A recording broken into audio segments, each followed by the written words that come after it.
Kementerian Ketenagakerjaan merilis metode terbaru dalam penghitungan kebutuhan hidup layak atau KHL di Indonesia. Kebutuhan hidup layak merupakan standar kebutuhan selama 1 bulan yang diperlukan agar pekerja atau buruh beserta keluarganya dapat menjalani kehidupan secara layak.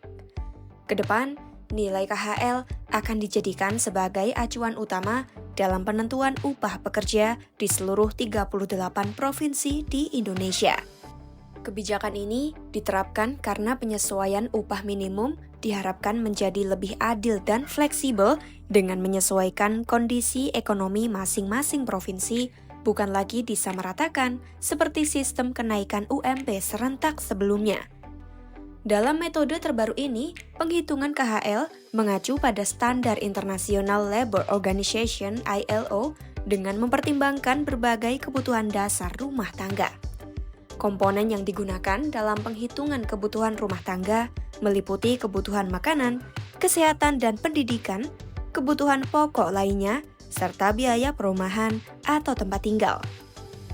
Penghitungan KHL yang dirilis oleh Kemenaker menggunakan rumus konsumsi per kapita dikalikan jumlah anggota rumah tangga, kemudian dibagi dengan jumlah anggota keluarga yang bekerja.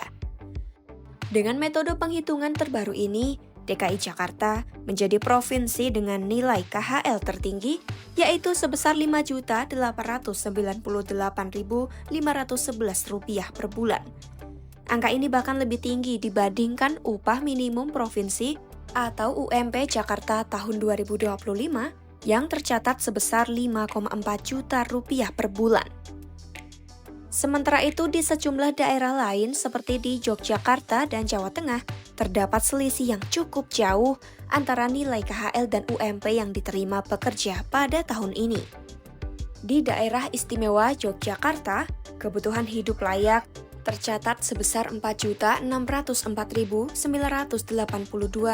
per bulan atau lebih dari 2 kali lipat UMP Yogyakarta 2025 yang hanya sebesar Rp2.264.080 per bulan. Kondisi serupa juga terjadi di Jawa Tengah, di mana nilai KHL mencapai Rp3.512.997 per bulan, sedangkan UMP yang berlaku hanya Rp2.169.349 per bulan. Tidak hanya Yogyakarta dan Jawa Tengah, sejumlah provinsi lain juga memiliki nilai kebutuhan hidup layak yang lebih tinggi dibandingkan upah minimum provinsi yang berlaku pada tahun 2025. Untuk tahun 2026, pemerintah mendorong agar penetapan upah minimum provinsi dilakukan secara bertahap agar semakin mendekati nilai KHL di masing-masing daerah. Kemenaker menegaskan penyesuaian upah minimum dilakukan dengan menerapkan prinsip proporsionalitas. Berdasarkan data yang dirilis Kemenaker melalui akun Instagram resminya, berikut besaran biaya kebutuhan hidup layak di setiap provinsi di Indonesia.